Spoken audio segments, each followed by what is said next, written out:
Hello and welcome back to the Alnwick Castle podcast. I'm Daniel Watkins. And I'm Deborah Beecroft. And today's episode is all about the castle's most recent appearance on the big screen. This spring saw the release of Dungeons and Dragons: Honor Among Thieves, a fantasy adventure starring Chris Pine, Michelle Rodriguez and Hugh Grant. The cast and crew filmed here at Alnwick Castle, shooting a number of scenes within the grounds, and several castle staff appear as extras in the movie too. To mark the fact the movie is now available to watch on streaming, as well as on DVD and Blu Ray, we got a few of the Castle team's D&D fans together to talk about what they enjoyed about the film, their D&D connections, and what it's like to see your workplace take a starring role in a Hollywood movie. There are a few slight spoilers for the film, so if you're spoiler averse, we will put timestamps in the episode notes. Please enjoy.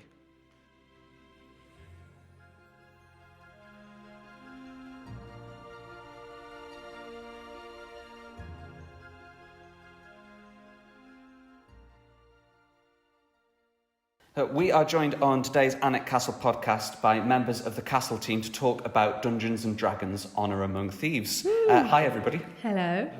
Hi. So let's start with who we've got with us today, who you are, what you do at the castle, and what your connection is to Dungeons and Dragons. Would you like me to start? Yes. Hello, my name is Brad Aaron Headley. I am a film tour guide here at the Alnwick Castle, and I got in through a friend of mine whose cousin was the assistant director for Dungeons and Dragons, and I've been doing films with him for a million years. So he was like, "Hey, do you want to come on a Hollywood film?" And I was like, "Yes, please." So that's how I got into Dungeons and Dragons through him. It's you, Callum. My name is Callum Wood. I'm not only a member on the admissions team, but I'm also a film tour guide. And I had the privilege of working with Brad as a lock-off production assistant on the set of Dungeons and Dragons. What is one of those? What is a lock-off production assistant? A lock-off production assistant is somebody responsible for controlling the cast and crew whilst the shooting is actually taking place. So it's to make sure that, one, there's absolutely no noise going on whatsoever, and two, that nobody accidentally steps into the frame during shooting, because we don't want a repeat of Blue Jeans Guy from Mandalorian Season 2. That was our job. So were you the same, Brad? Yes, I was. Yeah, I was the same as Callum for how long would we? 3 days, 4 days? I've already forgotten. Yeah, pretty much 4 days. Yeah. I'm Michelle Bailey. I work in the artisans at the castle. My connection to Dungeons & Dragons is because I've seen the film, I work in film, and I've been playing Dungeons & Dragons and various other tabletop RPGs since I was about 12. But, Michelle, you've recently turned that into something new, have you not? Which I have recently turned into a live-action, interactive, improvised theatre experience. So, yeah, called Roll for Initiative. So follow Roll for Initiative show. Hi, I'm Charlotte Walton, and I work as a film guide and a stateroom guide at the castle. And my connection to Dungeons & Dragons is that I was an extra or a supporting artist on Dungeons & Dragons. In fact, I was Castle Labourer Female #1, so basically a named role, if you ask me. Wow. And did you spot yourself in the film? I did spot myself in the film. I don't know if anyone else would be able to spot me in the film. I only managed to do it because I knew where I was standing in the scene in particular and what I was wearing. But technically, I did make the cut, yeah. Some of my colleagues had a little bit more face time than me. But, still, I was pleased with it. I posted it on my Instagram story, so I suppose the main question in terms of the film is, what did you think of it? I loved it. I don't know about you guys. It was so much fun to work on. Yeah. It was amazing. And the fact that it all happened in a place that's so important to the local community, like the Alnwick Castle, is just brilliant. And obviously we've brought so many different movies here over the years. It's absolutely incredible that big movie productions still come here to make such amazing movies. It's really humbling as well, getting to work on them. Yeah, it's really great. I particularly loved it because I remember watching the one that came out in the 90s, which was, I loved at the time because I was like, yes, they've made a D&D film, but it hasn't aged well at all. I mean, Jeremy Irons as a bad guy will always be amazing, but they kind of missed the whole point of D&D, which is that it's supposed to be fun. And so this film really hits that point quite well, is that D&D is a lot of fun. There's a lot of mistakes that happen. Like if you roll a low number, it won't work out. And there's references to that in the film as well, which are great, which it feels like a Dungeons and Dragons film, which is good. Yeah, I don't have as much experience as you, but I played a bit of D&D and I like definitely felt that. And I was glad it was fun, but it wasn't like too, I don't know, annoyingly referential with it. Like it hit a really good balance of that. Yeah, it didn't feel like this is Dungeons and Dragons. It was very much just those little referential points of like roles and the world and the silliness and just bringing in random doodads. Like now you have to find this thing. Yeah. Oh no, this failed. Or the big fat roly-poly dragon, which will forever be in my heart. Like it was the best thing ever. Yeah. And you spotted the castle when it turned up. We feature in a number of scenes throughout the film, and when you were watching it, did you go, oh, yeah, I know that bit? Yeah. When I was watching it, because I watched it with two of my friends who also worked on the film, and of course, because when I worked on the film, I wasn't part of the Alnwick Castle staff. And then so when I went to watch the film, it was also like, oh, that is where I work now, and oh, I worked on the film. And any time I seen the Alnwick Castle, it was just, I was a child just screaming inside, and I just, every time it came on the screen, I grabbed my mate's leg and just shook him like, this is incredible, it's the Alnwick Castle. Yeah, I went opening day, obviously, with my family, because they're very excited for my, big screen debut. But we were right in the back, so I was annoying my family throughout by going, it's there, guys, and like pointing and trying not to shout. I was like whisper shouting. And they were like, yeah, we get it. We also know what that castle looks like. But yeah, no. I mean, I do that when I watch any film that's been made here, but it was super exciting to see it like on the big screen, obviously, for the new film. Is that the first time that you've seen a castle film on the big screen as members of staff here? Yeah. Yeah. Because I think I've seen Transformers the last night in cinemas, but I wasn't working here when that came out, Yeah, same. Transformers and Harry Potter. Yeah. I guess I've seen like the Harry Potter re-screenings, but I don't think that really counts. I don't know. Did you find it difficult to watch the story of the film, or when you were kind of constantly going, oh, that's where I work, oh, that's where I work? Sort of, but then I feel like I was just enjoying the film. Like the film could have had no plot at all, and I still would have really loved it just to see the Alnwick Castle. But I managed to follow along with the story, and the story had me hooked. It was engaging, it was funny, and because I've played Dungeons and Dragons, I think once back in like my first year of university. Just seeing the madness transfer from what it was like when I first played it onto the big screen, doing it perfectly. It's just chef's kiss. I think I slightly forgot, but I think it's because I was so engrossed in the film that I was like, this is really good. And it was only the part where Chris Pine comes through, and I was like, oh yeah, of course. I know this. I completely forgot. Like, yeah, that is the castle. Duh. Yeah, it was rough because I was really enjoying it, but every time there was a new scene that I knew I was in, I was like so laser focused. But it goes by, I was like, it goes by quite fast, obviously, but I was really trying. But no, I still managed to engage with the story. It was really fun. I'd like to see it again, actually. Yeah, definitely. You've all mentioned being engaged with the story and the quest.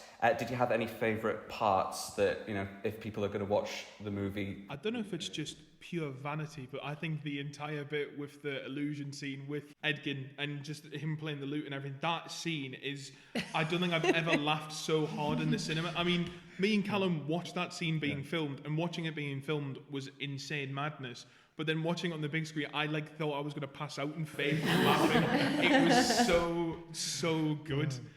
Yeah, because I obviously wasn't here. Yeah. But of course you see that whole, and you're like, oh, it's the typical bard distraction. And then when it starts to go wrong, you're like, oh, this is more of a D&D bard distraction. Yeah. They rolled it wrong. I don't know what I think it would have to be roly-poly fat dragon. Oh, yeah. I've never seen that before. But it also, Reggie John Page as the cleric was hilarious. Yeah. There was lots of comic. His stern, straight. Like the bit where he was walking in a straight line on the beach, and then they're commentating whether he's going to step over the rock or walk Is he around go it. around? Yeah. No, he went over. I was dying. That was really funny. Yeah. So funny. I mean, I thought it was funny, but my mum, I've never seen her like that. She just laughs so much at the scene where they're reanimating the corpses. Oh, yeah. Oh, yeah. My brother started to get embarrassed. She was genuinely laughing so Yeah. much. My brother was like, just The entire calm it graveyard down. scene is so fantastic. It was hilarious. Good. It was honestly really funny. The comedy worked so well for me, and the cast chemistry, I think, was part of it. Because I think they managed to perfectly balance good story and comedy without being too funny and then lacking in the story department, like you say, like some other films and TV shows do at the minute. But this had the perfect balance. And like I said, I was genuinely, like, my stomach was hurting from laughing at several points in this film. Yeah. There's also, I really appreciated being a bit of a fantasy film nerd anyway, like the nods to other fantasy films. Like they did the false perspective like they did in Lord of the Rings and stuff like that. And there was lots of nods like that throughout, which made my little geeky heart sing. Yeah, on that note, I think there was some like genuinely creative magic combat that was really fun to watch. I also really liked the portal heist bit with Doric. That was cool. She was my favourite. In preparation for this recording, Deborah did create cheat sheets for you with all of the main characters and the cast in there. Thanks. Charlotte's picked a favourite. Anybody else got any favourite characters or favourite members of the cast that really stood out for you? It's hard to choose, isn't it? Because Hugh Grant was pretty great, being Hugh his Grant villainous in self. anything is fantastic, because that man can do no wrong in my eyes. I'm glad he is he's amazing. continuing his villain career from Paddington 2, best film of all time. He was so great in that Paddington film 2, as well.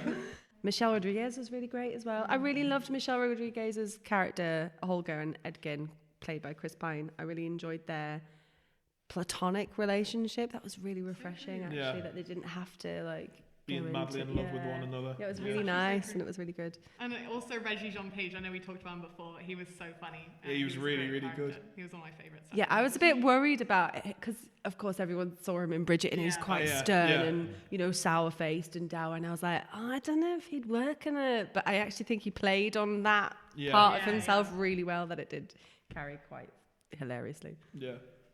Callum? Yeah, no. Sorry. No, I honestly loved Rajay's performance in this because he played the stoic, brave warrior, but it was in such a deadpan delivery that it felt like dry humor, like the kind of humor that I love. And it just, every scene that he was in, I just absolutely adored.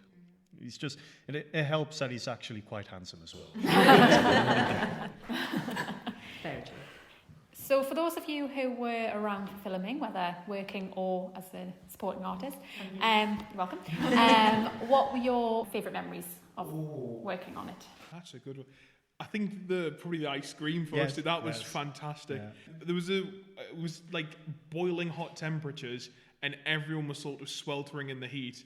And I was stood down next to the line archway of the castle, and then all I see is Callum marching towards me with a mission, and he is ready. And he says, Brad, we're going to get ice cream. And I was like, okay, Callum, okay. So then me and Callum went into an ice cream shop, and we bought probably the entire stock of ice cream and just carrying that around into the Alnwick Castle and then just handing out to people and having them come up to you and picking ice cream, and you've got Chris Pine staring at you like, oh, what flavours he got? And you just what is my life currently? And not to mention, most of it had already started melting at this point. It might as well just been a milkshake or something. Yeah, definitely. Yeah. Did Chris Pine pick a flavour of ice cream? Oh, which one did he pick? Was he vanilla? I think he was. He might have been vanilla. Classic. Classic Chris Pine. Yeah. I feel like that's something we should have remembered, and it's just not. Maybe he's not. Maybe he's a rum and raisin type of guy. No. That's why I always just said that was my catchphrase on Dungeons and Dragons. Just what is my life? This is amazing. I gotta say, maybe my least favourite memory is getting up so early. What you maybe don't know about being in a film is that you have to get up at like 4:30, so then you can go to hair and makeup for like 2 hours, even though you're just a background artist who's like 4 pixels on the screen. If you think getting you up at 4:30 was bad, we were up at 3:30. Oh well, there you go. Help to come support To you support supporting me. extras, artists, I should say. So. Yeah, we were definitely really tired, but it was really enjoyable all day. Yeah. One of my favourite things, which was really fun, the first scene we were doing, we were out like on, what do you call it, Barney side. And I wear glasses for the listener. Obviously, guys. But I don't wear contact lenses, so I had my glasses like sort of in a fold of my skirt in my costume. And I was set up, and obviously all the ADs, probably Brad for all I know, was telling me like, get your glasses off. So I was standing there kind of unable to see anything, waiting for the scene to be set, and it's taken a while. And then I had a scene partner, she was very nice, we were set up together, and then suddenly she's like, I think Chris Pine's on the horse now. And I could just see a blur. And I snuck my glasses out of my pocket, put them on, and then just like, it's so surreal, like you say, like you just see Chris Pine and Michelle Rodriguez just sitting on a horse, and we were stood behind them. That's where you can see me, by the way, guys. Yeah. Behind them on the horse. And it was just so surreal and strange. And the other thing I gotta say, I mean, I could go on, but another thing that I loved, because I worked at the castle before being on the film, I loved seeing what they'd done. They had loads of like nice banners around, and it was just like interesting to see how they dressed the set. I think that was really cool. And they made a little sort of market. They made a little market, and they had like a sort of village of tents, and it was just like so detailed, and we were walking around like looking at all the props, and it was really fun to explore it. And Michelle, not in the film, sadly. Boo. But as a big Dungeons and Dragons fan, what is it you like about Dungeons and Dragons as a game, as a concept? What's so great about it that's translated in this film? I think for me, it's imagination. And I think a lot of people look at those fantasy games and just think of like dorks and nerds and geeks and think that it's all very serious. But actually, it's about using your imagination. And there's no restrictions, there's no rules. Like you can be riding around on a chair that's suddenly magical and eats people, or you could fly into space, or anything can happen. Basically, there's no limits as long as it's a limit to your imagination. And I kind of I like playing around with that. You get to role play as a different character. You have alignments of whether you play good or evil or chaotic, and you can play a range of different creatures of different races and different personalities. Yeah, I think that's it. It's that kind of storytelling that you kind of get to play with, and everything's by chance. So you can try and do something, but if you roll low, it will go completely wrong. And if you roll high, it'll go completely well. So that's what I love about games like Dungeons & Dragons. What do you think people should look out for when they watch the film? I mean, the Alnwick Castle. As Charlotte said, they changed a lot of the castle about. There's things that you wouldn't normally see. So is there anything particular in the castle scenes? I think what I found quite amazing when it came to like the sort of set dressing that Charlotte mentioned was the path from the Lion Arch going down to like Barneyside. When I came here on the film, of course, I hadn't been to the castle for years beforehand. And of course, that road's tarmac. But then when, of course, Dungeons and Dragons came, was it Pebble? Yeah. Pebble, yeah. I thought that was just the castle. So then, of course, when I came in to start working here and I realised it was tarmac, I was like, oh, have they changed the path around? They're like, no. Why no? But yeah, so just like everything with like the plants that they put up, the pebbles, the big banners, the village, everything like that. It's amazing. I have to say, being the person who wasn't on set, it took me a while to recognise the arch because they had all the topiary, and then I was like, oh, that's that. Like, it took me a while because I didn't see it all set dressed or anything.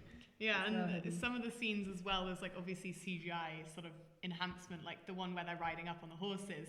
It doesn't look like Alnwick Castle at all. Like, it looks like our archway, and then they have the massive Neverwinter like castle citadel in the background. Well, on a technicality of when they're riding up into Neverwinter, in the background there is a bush which belongs to the Alnwick Castle. I don't think it's there anymore. I am behind that bush. So technically, I am in Dungeons and Dragons, but you just can't see me. So that's something to look out for. So do look out for that bush. Yeah, that bush. Behind there is a 6'5" giant. Played by Brad. Yeah. Callum? No, I was just going to say about that scene where they gallop up to Neverwinter Castle. It's like the first time you actually get a glimpse of the castle. It's like the establishing shot for it. And it's brilliant because they've done it in such a way that it was familiar to the first Harry Potter movie, where they do an establishing shot where it's just the outer walls of the castle, but the rest of the castle beyond that has been CGI'd.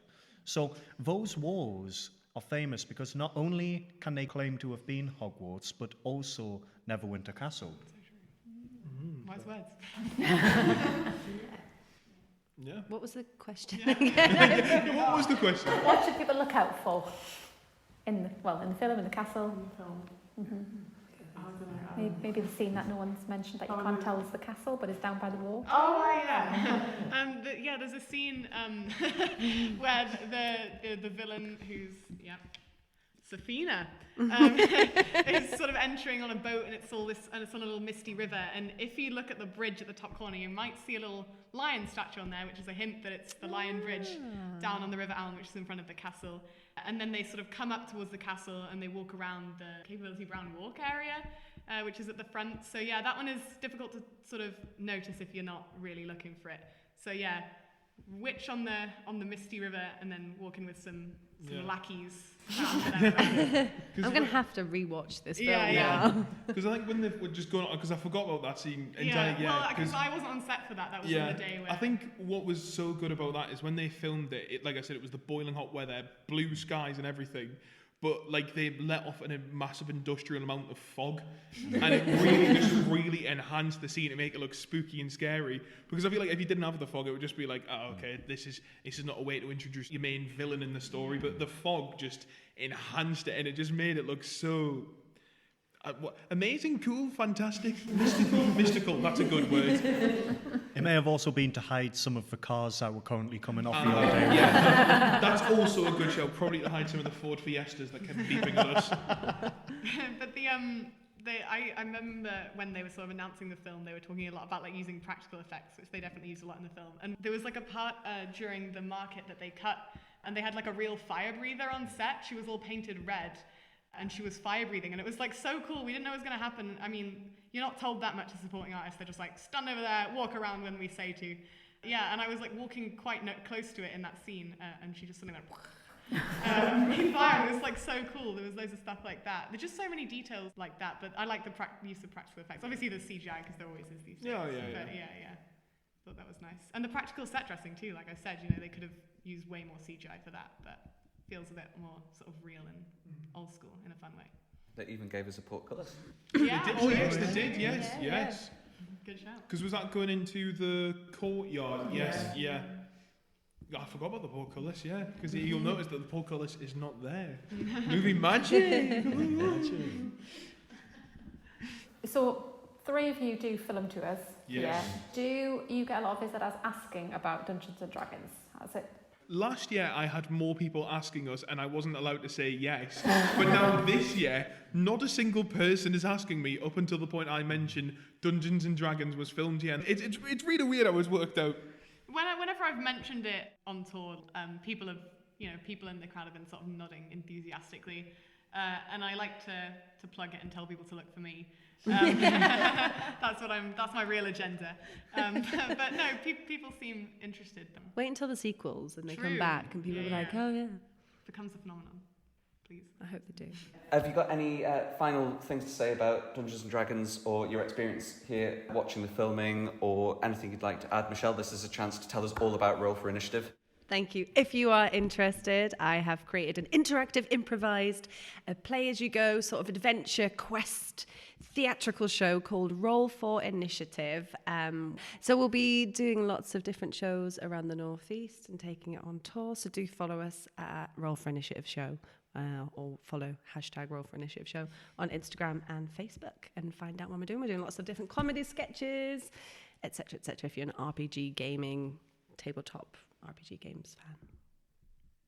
Can I add one more thing that I actually really liked? Oh, yeah. It was like the different fighting styles they used, because I really appreciated how Michelle Rodriguez's character, being a barbarian, Holger, like all of her move effects for fighting were like based on WWF moves. Yeah. Like I was like, sick, that's pretty Yeah. cool. I thought that was a nice little attention to detail. Instead of having everyone fight the same, it was like, yeah. And I really like the mix between CGI and practical effects, which I really loved, like the live prosthetics with the cat. The makeup and everything. Because Great. of course, when we were working on the film, Callum, of course, when you're walking around and you've got people with like elf ears and big noses and eyes and everything like that, it's sort of like, well, this is unbelievable. And like the thing is as well, it looked real, which I know is the whole point of prosthetics. This looked like really, really, really good stuff. I was very jealous of anyone who had the cool prosthetics and cool outfits. Like, I was happy to be there, obviously, but I was a labourer. But, I mean, even though I was just a random person, they literally spent so long, they put an extra piece of hair in, I've got like a bob, but they put an extension in and then made it into a little bun. And I had a hat on, so you could barely see it. And they also went to the detail of putting fake mud under my nails, every single nail, all over my face, and they were, like, reapplying it during the shoot. Like, there was so much attention to detail. I think we've reached the end of your Dungeons and Dragons quest. Yes, I think so. That was good. That was good. That felt magical. So actually, one last question. So if you're a character in Dungeons and Dragons, what kind of character are you? So we know that Edgin is a bard, Holger's a barbarian, Simon is a sorcerer. I most recently played as a half-elf druid. I think I would be a sorcerer. Something about being magic just appeals to me.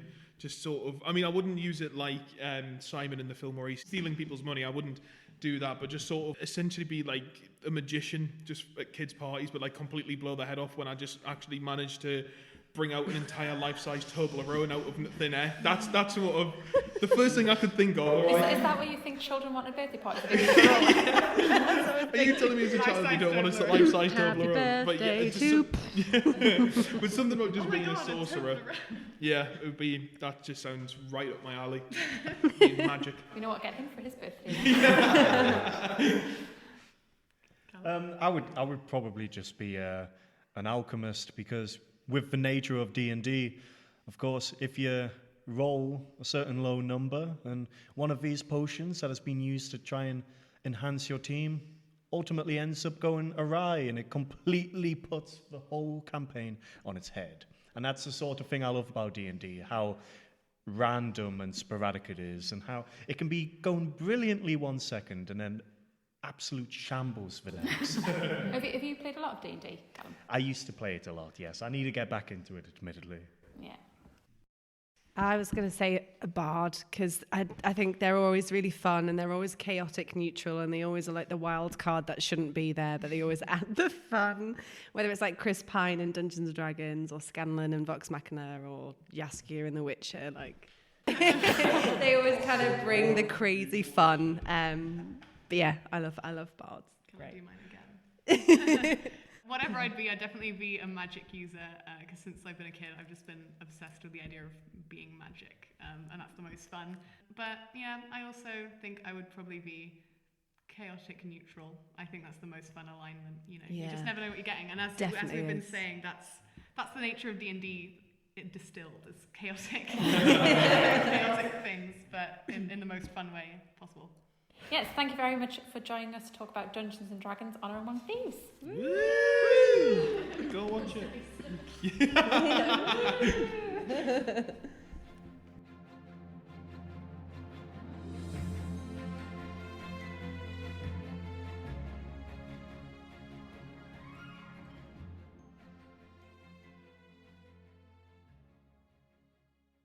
We hope you enjoyed hearing our team give their reviews and share some of their memories of Dungeons & Dragons Honor Among Thieves. The movie is now available to watch on streaming as well as on DVD and Blu Ray. Look out for Alnwick Castle. If you enjoyed this episode of the podcast and want to hear more about Alnwick Castle on screen, we recommend listening back to episode 3, all about the films made here, or episode 35, which focuses on television appearances. And of course, make sure to join us on one of our daily film location tours when you visit Alnwick Castle. You might well meet Brad, Callum or Charlotte when you do. Please give us a positive rating or review on your podcast provider if you can, and let us know if you spotted the castle in Dungeons & Dragons by tweeting us at Alnwick Castle. We'll be back in 2 weeks for a look at another aspect of Alnwick Castle's history. Until then, I've been Daniel. And I've been Deborah. Thank you very much for listening, and goodbye. Bye.